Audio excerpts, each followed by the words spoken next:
friends, and welcome to the supplementary bonus features video for my 15 minutes a day to learn Nalbinding experiment. Now this is meant to be the follow-up, more in-depth, slightly behind-the-scenes video that accompanies my main channel video, which if you haven't seen that, I do recommend you go check it out first. I feel like it gives a much better context to what exactly is happening here, but hey, you know, it's your life. Feel free to continue at your own risk. It might not make quite as much sense. And if you have seen it, hello, welcome back. I really appreciate you swinging by to check out this video, spend a little bit more time with me, get to know Christine also a bit better, and I hope you really have fun watching the next 40 minutes, which is going to be just a really natural, messy, chaotic, fun video of me learning this new skill for the very first time and working it out in real time, more or less, in front of you. So without further ado, let's jump right in. Although, however, if you are a monthly supporter, either on Patreon or Ko-fi, you do have actually even more bonus material footage. Your version is a little bit longer, so make sure you go check that out over on whichever platform you choose to support me on. Thank you so much. And yeah, now let's jump right into the learning process. All right. I'm very excited to learn. You can do thin things, but usually people will do stunning thick things. So you can feel like this is quite dense. I mean, you'll do pretty thick thread because it's easy. And then it probably also grows quite quickly as well, I would imagine. It can. I actually love the look of the smaller, though, better. Yeah, I can understand that. I'm not sure why. I think maybe for the same reason that I prefer the aesthetics of knit over crochet. Yeah, this one too has a different looking stitch. Oh, yeah. That's very fun. So how many different stitches are there? A lot. A lot, okay. But they're usually variations of the same. Like, okay. I will get yelled at in the comments because usually they are secured by one stitch into the bottom, and then it has a different convention. Like, if I pick up one stitch, when I do the bottom row, it'll be like one name, and if I pick up two, it's a different name. And my inclination to always do two for security will get me yelled at because they're like, that's not actually that stitch, it's this other stitch. Okay. I think it's easier if you use the big one. The big one? Okay. Yeah. And just we can start with a short chunk of thread. Yeah, what would you recommend? Like, here?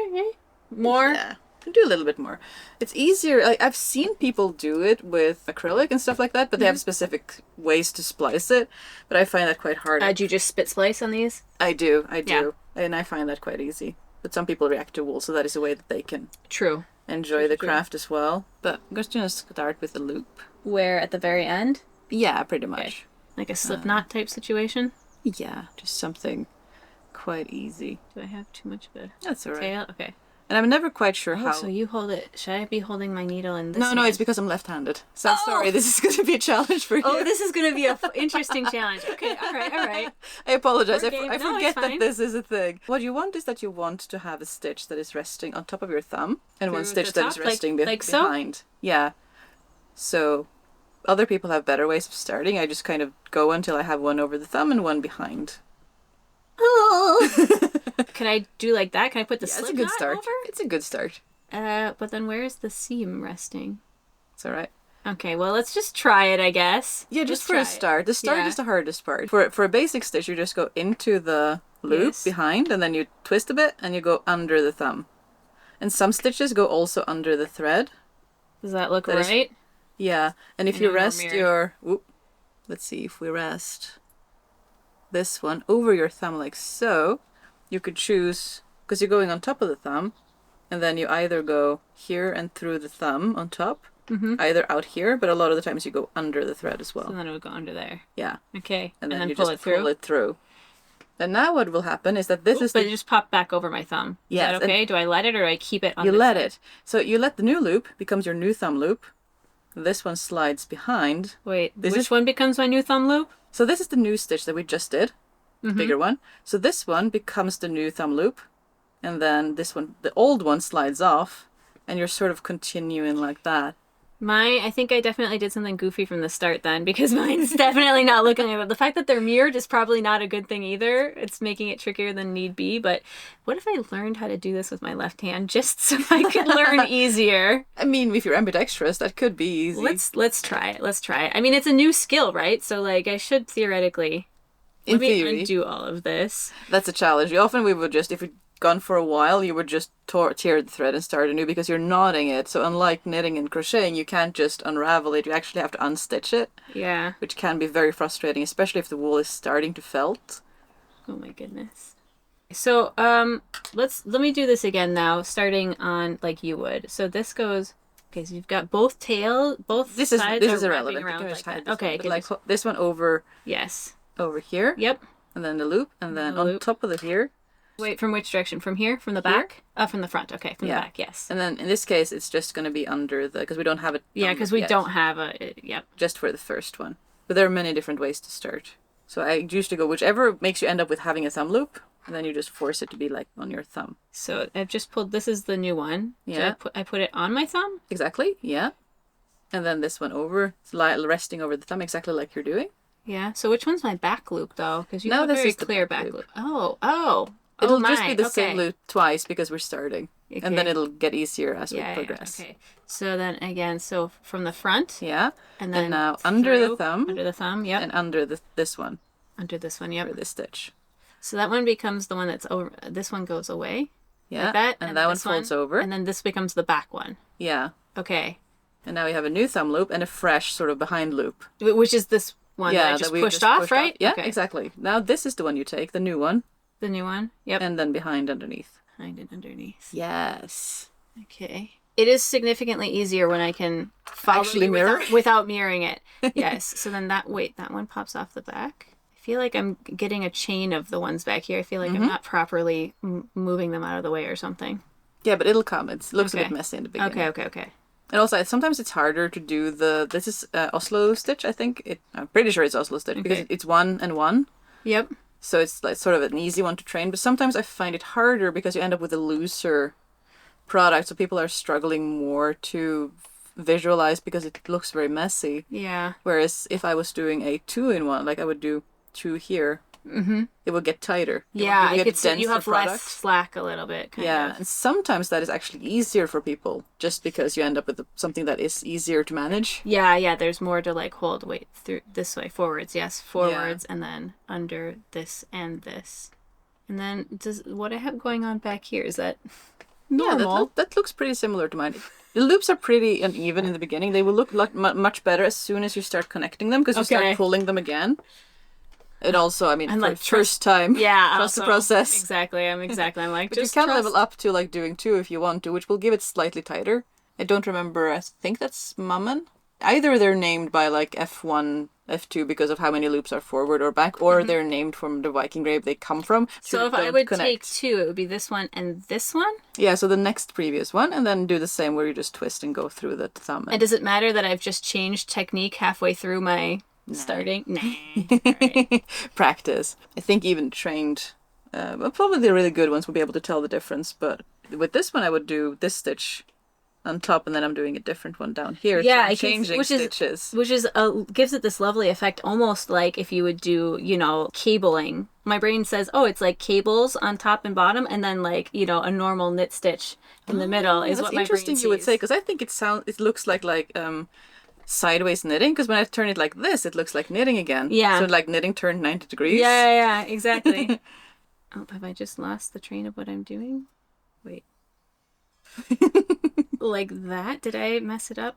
Yeah, okay. The one that's around my thumb is the live end, so I should be okay. A good start. No. Yes. Yeah, it's managing everything that goes behind here, behind my thumb, that is like feeling a bit tricky to me, and also a bit chaotic. This feels like it's not right. People talk about how sometimes personal needle binding is because, you're literally using your thumb as the gauge to keep the stitches the same size. That's true. There are some stitches where you use the needle for the gauge instead that are much smaller stitches, like more suited to thinner yarn, smaller projects. This is probably a bit thin for this kind of stitch, but I don't really have a lot of thick yarn. Yeah, that's fine. I looked for the thickest yarn I had. I appreciate that. I definitely needed it. Yeah, yours definitely looks prettier behind you, but you're getting there. It's getting better like each stitch. Yeah, I think the trick is for me is definitely figuring out how to manage what's happening behind my thumb. Mm-hmm. Like, where do I feel comfortable putting it? Where does it want to go? Yeah, and then doing that consistently, whichever becomes the muscle memory, the habit. Sometimes you'll also get into, like, you'll find something where the thumb loop kind of just slides off as you're tightening this one, and they just kind of move behind as you're going. I remember the worst part when I was starting out learning was putting it down and picking it up again. Like, where did my thumb loop go? Yeah, I can absolutely see that. Okay, now I've just done a boo-boo. This is my live end. This should be on top of my thumb, but now I don't know. Wow. Is it this one? I don't even know. I don't think so. This is what I mean. Look at this. Look at what is this? This is horrible. So when in history would this because this has not constantly been the preferred method of knit fiber art knitting type crafts was my understanding. Like I feel like I've read somewhere that it kind of fell out of or became surpassed by knitting in terms of the most popular way to...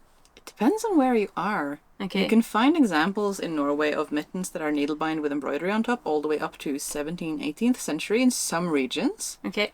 Which is very interesting. But a lot of the places they were going over to knitting because it's often a lot faster and like more stable. It's easier to get because here you're doing one stitch at a time. It can be harder to count stitches or keep things an even size.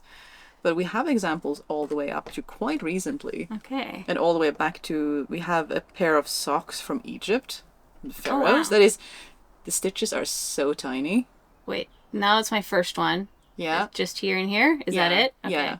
Sorry, I interrupted your history lesson with my miniature crisis.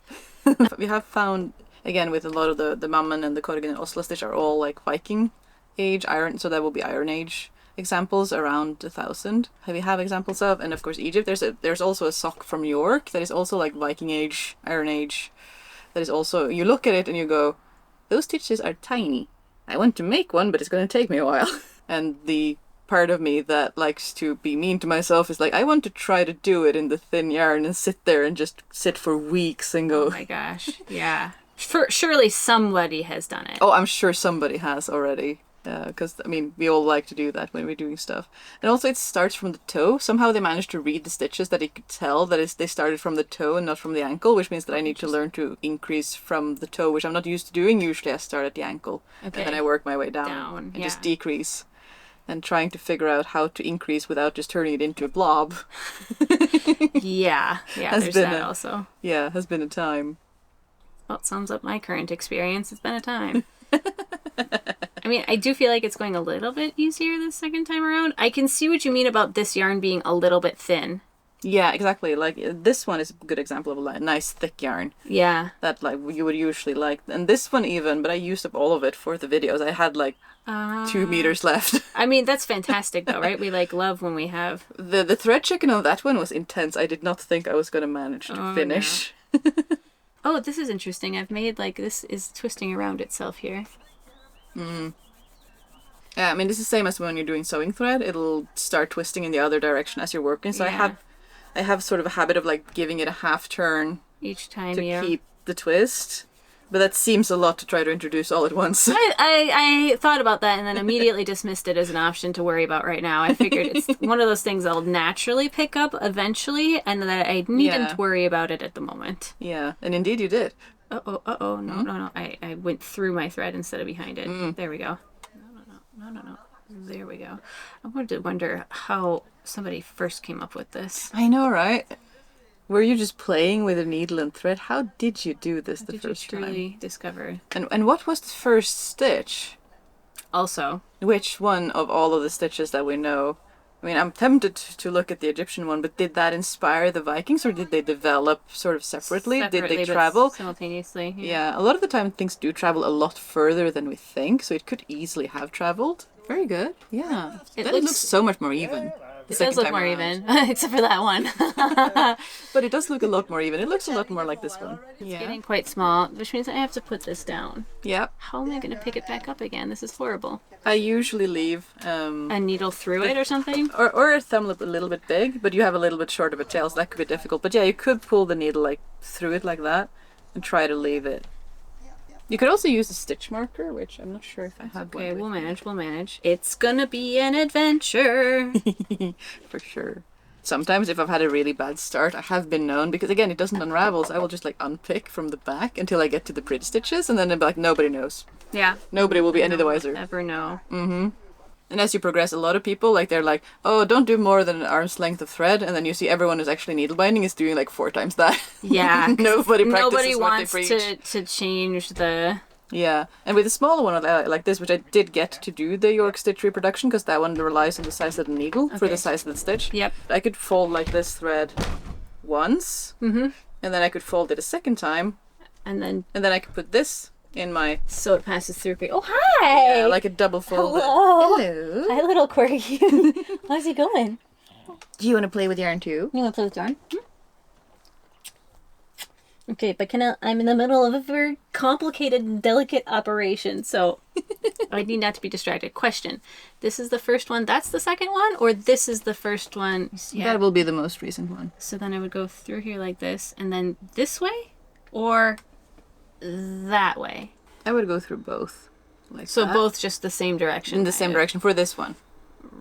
Which again, this can be stitch variation. That you could have different stitches that will do, some will twist, some will not twist. Yeah.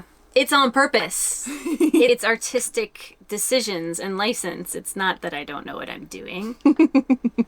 I have a very sneaking suspicion that we're going to be able to see very clearly where I changed yarn, just because the tension in this section is going to be all wonky. Yeah, possibly. But yeah, like this one, which, I mean, this is the most distinct one, the most different one of all of these. These all look, they're all the same stitch. This one is because you do like, I usually pull this one out, but then you twist the back one. Oh. And that changes the visual of the stitch quite a bit, but it's quite wonky. It's quite cumbersome to do. It increases how much time you spend on each stitch quite a bit. Yeah. At least for me it did. I feel like it's riding quite low on my thumb also. Like, I feel like I kind of want it more around my thumbnail, and it tends to slip down to my thumb knuckle, and I'm not sure if that's a good thing. Like, it feels like I don't want that. I think it's just the way that I was pulling the tension right here. I think I was just pulling it in a weird direction. Yeah, because I don't think I follow the thumb quite as much. I just go sort of out. And yeah, then it that's stays. the thing. I think that's one of those things that, like, the more you do it, the more it just naturally drifts into a comfortable position, sort of. Yeah, so many tiny things that you don't really think about, and then people who are learning it for the first time are like, what, how? Yeah, you're doing all these things. Oh yeah, look, we can really see where I took it off my thumb. There's a big old bubble, and it kind of changes angles. I'm really curious if you would see it that well if you join them together, though, because then you get to pull the stitch one more time as you're going through and joining in the second row, and that really helps even out. Yeah, I can see that. I mean, I can see that the first row is definitely, like, very wonky. Yeah. How long do we want it to be before we would join it? If you're making a pyramidence, like, it wouldn't be that much. It's pretty much the same size as you would make them. Maybe a little bit bigger, just because when you get the overlap, you tighten it a little bit, but it's not very much. So it's rather have them a little bit too big this way, because it's less flexible this way. Yeah. Whereas this way, it's quite... Oh, that is kind of fun. Yeah, quite flexible. Hello. You're just going to insert yourself in here. She's like, yes. I am the diva here. Hello. Would you like to try to make some mitts, or are you wanting to join it just to see how that would change it? Or I think I should probably join it just to try it out. Mm-hmm. Well, while you're here, and I have you, and I can ask you questions, and then I'll Skype you for the pair of actual mittens. I'm up for that. But are you ambidextrous, or are you like? I mean, no. It's fine. Gonna be a time. I'm gonna have a really fun story behind why I do this with my left hand. Of all the crafts, why is this particular one left-handed? Win in Norway. Learn needle binding from a Norwegian. From the one person doing it left-handed. Yeah. The first needle I actually, when we were learning, because we, like a friend of mine, we were both like, yeah, we're going to learn this one right now, and we don't have a needle. We're just going to whittle it out of firewood. Oh, perfect. And that worked for quite a while until I sat on it. Oh no! It broke. And the coolest thing was that because wool is quite abrasive, like you notice that it would get smoother and smoother the more you that's like. Actually it was really sort of cool. polishing the wood. It sanded it sort of. Yeah, and that's it got actually really cool. smooth and nice. And then you sat on it. And then I sat on it. Wow. It was sad, and then I got that one. Okay, so having kind of reestablished my tension, how on earth do I join? So now comes the challenge, similar to crochet, is that you need to make sure So there's no twist? there is no twist. So you need to go through all of it and sort of fold it so that it's all folded the same way. I mean, it's a little bit hard because my tension's so wonky, but... Okay, so that looks right. It's over the thumb. It's in the front of the hand. Uh-huh. The tension, are we coming off flat like this, kind of? So, like, ooh, roughly... Oi. It's hard to tell. Like, there's a chunk that's really good, and then the tension gets super wonky in the middle, but... Yeah, I'd say here you're following this line. Yeah. And it goes down here, so a quarter twist? Is that what... Yeah. So Like now that, I think okay. they're all aligned. Okay. And then Yep. it's the usual of just sort of grabbing it and sort of folding it so that you don't introduce twist into what you're doing. Okay. And then you hold it, and then it's usually this top stitch here. Again, stitches vary, but one top stitch here. Would we say it's this one? Yeah, give that a try. Okay. And then through the two ones that you have been practicing. Oh boy, that have now disappeared because I've just set down my work, but I think it's these two. Yeah, and through the thumb loop as usual. Okay, so then that one goes back behind, and now I imagine I have to figure out The next one. which is... So here, this is my previous stitch, and then this one is the next one. I'm guessing it's this Yeah, you can sort one? of see where you've pulled through, so you're pulling at the previous stitch. Hard Yeah. because my tension is so weird, you know, like beginner tension is all wonky, but I think it's this one. Yeah, go for it. All right, cool. And then this one and this one. At this point, it's guesswork, but So this should be Mummin, which is because it's one and then two. Like one here. yes, and then two two in the back. And then through.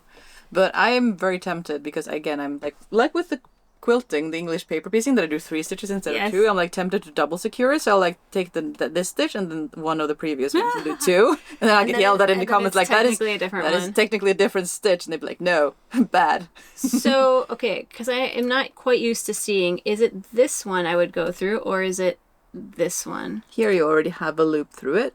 Yeah. So it would be this one. So it would be this. Okay, so that's what I'm looking at. Okay. And it's also one of those, I like projects that are so portable. Again, it's only a needle and thread.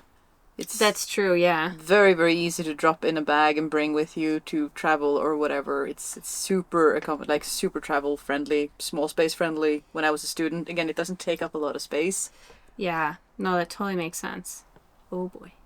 It's amazing how I thought I had my tension down, and now that I've added this new element into Complexity. it's just unbelievable. Okay, so here is obviously the one I just dropped off my thumb, but where's the second one? This one, probably? Try it. Thought and a prayer. And then what you can do before this one comes now, because you see this one is quite loose now. Yeah, so and you now want do an even I- tension, so you could It's this one. tighten that one and then drop it off and sort of do a little retighten to just Yeah, get them no, all that to the makes same, sense. That all makes to the same sense. place. I've maybe fallen off the wagon. I'm not sure. I'm not fully sure. We're gonna keep going. We have a word in Norwegian for, practice through amount. Practice makes perfect. Yeah, kind of like that. Same Kinda. sentiment, but it's like, yeah, like volume over. Yeah, over perfection. Yeah. It's a totally different look now. I don't know where to look for the second one. I don't think that's the second one. You know what I mean? It's I getting do know what you mean. super wonky now. Would you like to try mine? Like, genuinely, because I have a little bit more. Yeah. So You have the tension Yeah. all settled. So here you can see it. Like, this is the stitches that we're following along the top row Yeah, here. so it would be And then it would be this this one. Yep, and then, And then behind. And then this one. oh, And then I okay, would interesting. curve it like that. Yeah, okay. And then I'm gonna want you to pull it through actually, because I think Yeah. the angle that you pull it through is And then kind of like helpful tighten, too. so it's like flush, and then tighten again. okay. And then I would just pull it out so that when you take it over, I you can. can just slip it onto your thumb and retighten it again. And then there's that. Yeah, loop. so the Okay. biggest one is the previous one, and then the Yep. smaller one is sort of the second one. Yeah, that's the thing I'm having trouble seeing. I'm having Because they're trouble quite seeing the visually second distinct. one. Yeah. Yeah, I just need to train my brain. What is that distinct? Like, what is it I'm looking for? Okay, so it's going to go through this one, Yeah. and then through this one, Yeah. and then the second one is This one here. Exactly. I can't see. Yeah, Yeah. I got it all. Yeah, and then through there. Yeah. And then you can again like tighten this one a tiny bit if you wanted to, like easier to keep an even tension. Yeah. No, that does make sense. Yeah. And is it something that you, as an experienced needlebinder, do you still keep the, or does your tension just stay? Sometimes I do. If I Sometimes you need notice to that it adjust slips, like, but if you're doing it fast, it kind of goes automatically. But if Okay. I'm talking at the same time, I'll notice that sort of I'm slipping as I'm working on it, Yeah. and I'm sort of like, oh, I need to retighten this. So this one, and then this one, and then looking for This one. it is not at all what I was looking for. Like, my brain was wanting to find something else as the second loop, which I think is maybe why mine's gone off the rails a little bit, because my brain says that's not the right loop. But it can be like there are a lot of loops happening. There There are a lot It's of literally just loops. a lot of knots, a lot of like they're all intertwining over. Oh, and but under look, each now other. that I've started making the loops Yeah? and they're looser, it's It's easier to spot them. easier to spot them. But that's a good thing. Yeah. It'll give you into the habit. Yeah. And then as I get used to seeing it, they'll just naturally get a little bit tighter, and it's okay. Yeah. That's so funny. And you'll find your tension that you're comfortable working Yeah. with. Also, Same with I think knitting. I was gonna say, I think you have delicate thumbs, do. but actually they're I think about the same yeah. size as I mine. think we're about the same size thumbs. So it's just a tension question. Yeah, and a habit. Like some people prefer tighter tensions. I could see that. Yeah. Whoop, and two Yeah. You're getting it. through. Yeah, it's so much easier to take over yours.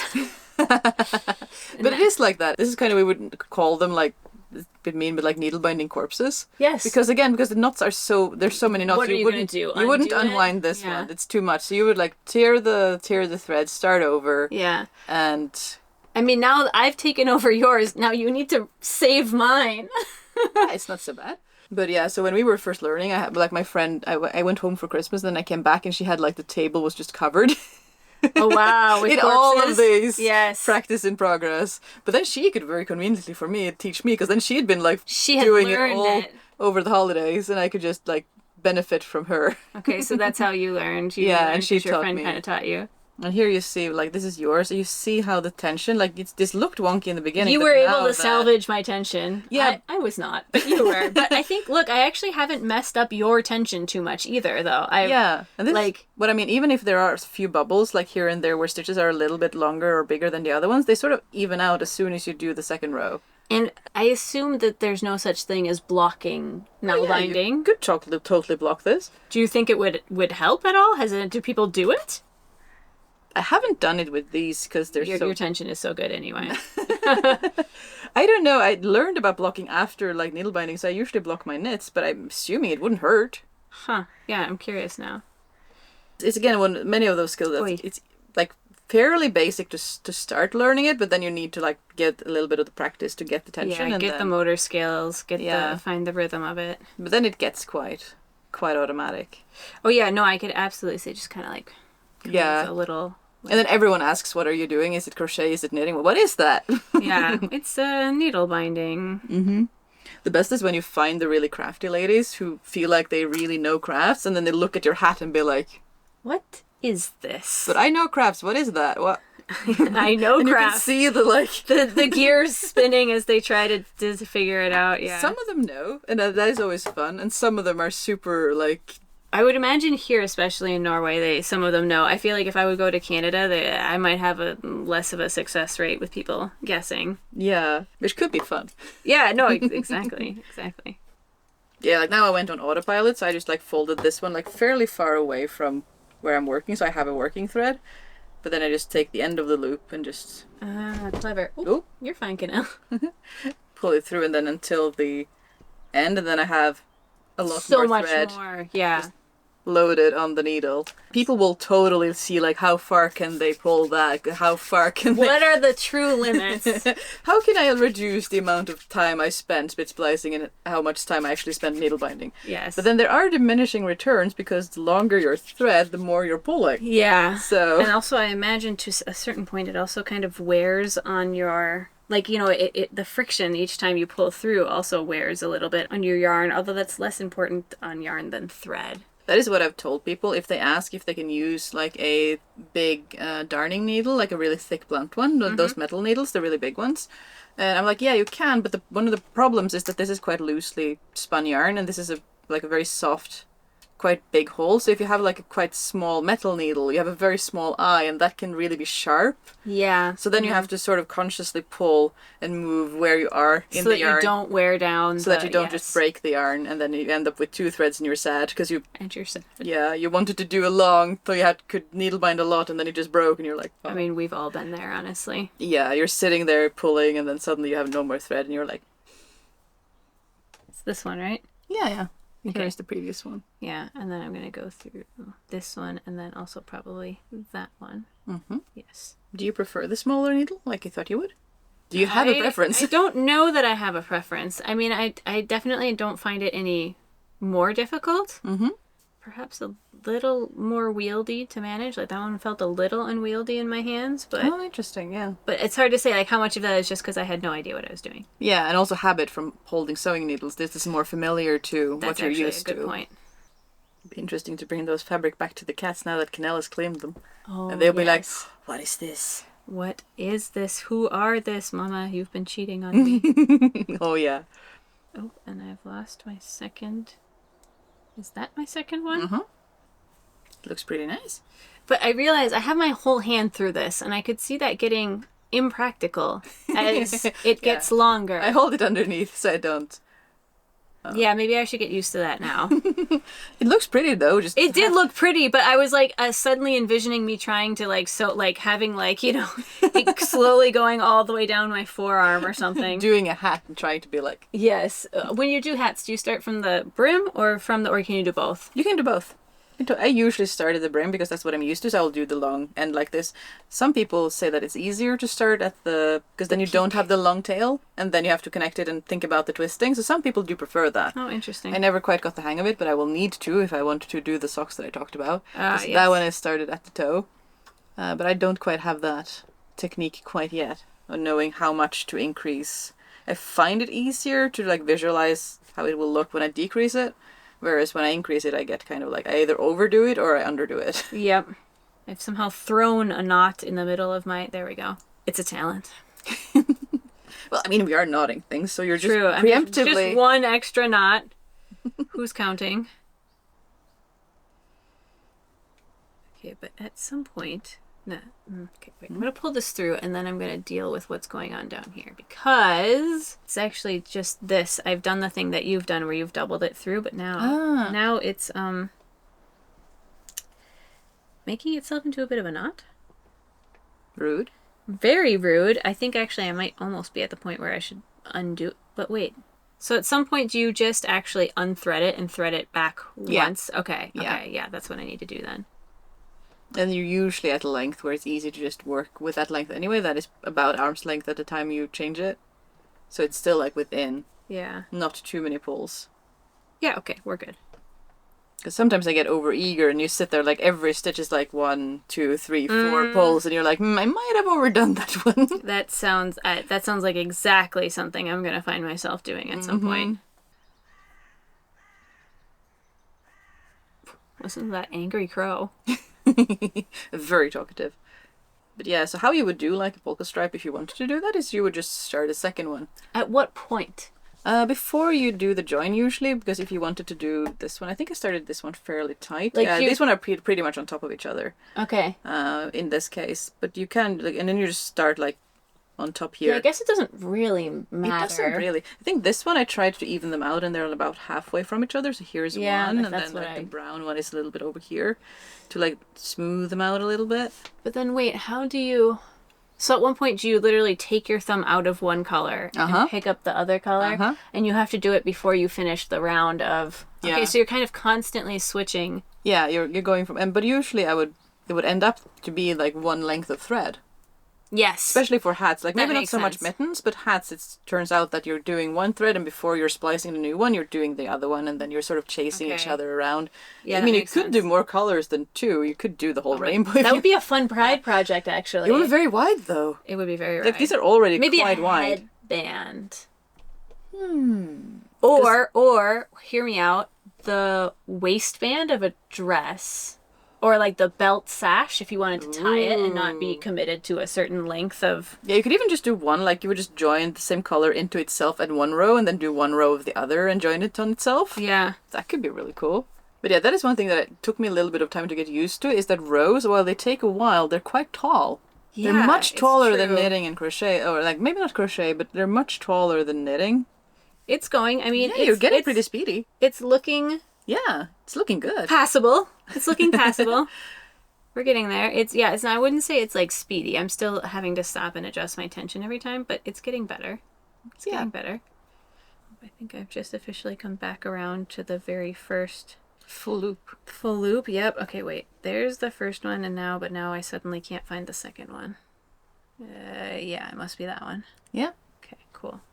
But yeah, the first row is the hardest. It's Oh my gosh, yeah, that was an experience. So now that you have the stability of the bottom and it's like kind of like staying its shape, it's a lot easier to keep track of where things are because they sort of stay where you put them. Absolutely. Absolutely. So I can really see why people would prefer starting from the top of things like hats. Mm-hmm. I just haven't gotten the technique yet, but a lot of people are like, yeah, it's so much easier to learn that way. Interesting. So how would you even do you just, but you must, but wouldn't it be the same thing? You just join, but you join much sooner? Yeah, it would be okay, so similar you just have the less structured part for less long. Yeah. Okay, that makes sense. And a lot of people I've seen do similar to crochet, like they do like a magic loop. And they'll do a couple and then they'll tighten and then they'll go. Okay. Do people ever do it with like, I mean, I imagine so. I imagine people do it all sorts of ways. But I imagine you could almost do it with like a double strand of yarn too if you wanted to be like extra. Oh, yeah. Well, it's already pretty chunky, but Yeah, I think people usually just buy thicker yarn. yeah. But I mean, you could. It would be nothing wrong with it. You'd have to do 2 split splices though for each time you join the new one. That's a good point. That's more work than it's worth. Yeah. I did once see someone do stockings like these, just all the way like really tall ones. And I was like, that's impressive dedication considering they were also at a Viking market where you will really long Oh my skirts. goodness. Yeah, But maybe they're cold and maybe they just want something really warm and nice. Yeah, true. But I mean, there is debate because some people will make really big things like sweaters or vests or things like that, and it's like we haven't actually found anything that is that much bigger than mittens and socks and small garments. Usually the bigger garments would have been woven as far as we can tell, which is interesting. Well, from what evidence we have at the moment. That's the thing too. It's so hard because there's so little existing evidence. You never know if that is that's what we know or if that is the case. It would truly be fascinating to go back in time and see like how much we've gotten wrong because we have just because of our lack of evidence in the fossil bank and such. I'm sure it would be shocking. Yeah, it totally would be. I mean, there's a lot of people talking about how a lot of Viking reenactors might be walking around in what are people's funerals clothes because so many things are graves. Well, how much of this was daily wear? Yeah, and how much is specifically funeral or arrangements or something like that? Maybe they only wore pearls in this way in funerals, like if they were arranged for a funeral. Fabrics are precious, so they probably had similar clothes. I had the same thought, yeah. But like, are they arranged in a different way? Are they worn in a different way? Are there any specific funeral practices that changes how their clothes were worn? How would you tell? That's interesting, actually. That's a good point. But I had the same immediate reaction, though, was that fabric was so precious. They probably didn't have a completely different set of different clothing for a funeral. Yeah. I think they're too practical for that, honestly. But I mean, you have the practice in Japan, and I think other Asian countries too, where for daily wear, they wear the kimono in one fold. Like, I think it's left over right. But if it's for a funeral, they do it the other way. Oh, so there is a difference, even though it's the same fabric, it's arranged in a different way. That is quite interesting. When you're paying respects to someone who's deceased. So are there any similar kind of tidbits that would have been specifically funeral related? Oh, interesting. Yeah. Imagine the shock of like if you're a Viking, you've died, you've been reincarnated in the modern day, you like wake up. The last thing you knew was you were alive in your time. You wake up and all of a sudden you're in a modern day Viking reenactment camp and everybody's walking around wearing dead clothing, Yeah. And what also tents everywhere, like luxury camping. People would not have like a big heavy tent wool to bring with them. They would probably not do that, especially like markets would not have looked like that at all. Oh no? No. I've never actually been to one. We almost went to one in Copenhagen. Yeah. Or just outside of Copenhagen, but then we didn't actually make it. So I've never actually been to one, but Yeah, there's a lot of like wool and like flax linen tents. They're really quite large because you have to sleep somewhere, right? That's Yeah. what we're used to. Like this is your own separate living enclosure, but probably that might not have been communal. It would have been like communal living, yeah. Or even markets of that size. Would that have been realistic, or would you just sort of set up close to established settlements and sort of like Yeah. yeah. And I've totally been talking without thinking, and I have a very short tail. Oh no! Yeah, me too. Actually, that's actually a good reminder that I also should stop and admire that I accidentally did something wrong there. There's like a weird little hiccup. It looks like. But most of them are very even. Like No, especially... but look, actually, I have a pattern. I have a weird little hiccup every like 2 inches. Okay, no, just two of them. Just two of them. So I'm doing something weird at some point, but. Yeah, I have so many things I want to try. Charlie and I were both talking about how we would love to do stained glass at some point.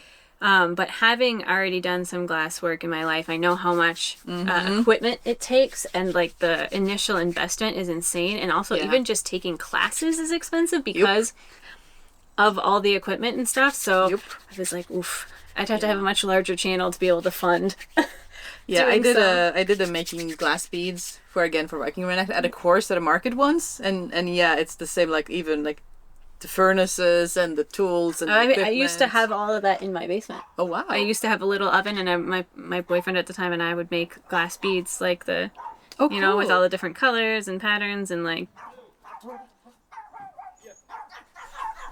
the chihuahuas. Yeah. Do I need to go manage this situation? Ta-da! So beautiful. I hope this isn't actually as overexposed as it looks. I guess we'll see. Nice. Your turn, or you're the expert, so you can show. Well, you can show how I salvaged mine. I don't know. It looks really good. I mean, look at it. It doesn't look like it's your second try. Well, that's because only the first row was my second try. The rest is you. Still, this is pretty neat. Well, I really hope that you enjoyed that and you had fun hanging out with me and Christine. I will be doing another video, a third one in this Nalbinding series, just as a reflection back on the whole learning process. It will cover some things, like some tips and tricks that are very specific to Nalbinding, things that I learned as a beginner, but I also think that it will be a reflection on the learning process in general, because having done the challenge first, completed the entire month, and then going back and looking at this footage and editing it, the first time I rewatched this was after I had done the entire 30 days. It was really fascinating. It gave me a ton of insights into the learning process as a whole and how much the brain can kind of handle and take in at any stage in the learning process. I thought it was quite fascinating, so keep your eyes out for that. When it is live, it will be linked right here. And in the meantime, I highly encourage you to go check out Christine's channel, which should be right here. It is a very lovely, cozy, and welcoming corner of the internet. So go give her some love as well. And thank you so much for watching. Bye! As well as a ball of yarn, which Canella's eyeballing like she wants to play with it. Hi, sweetie. Hi.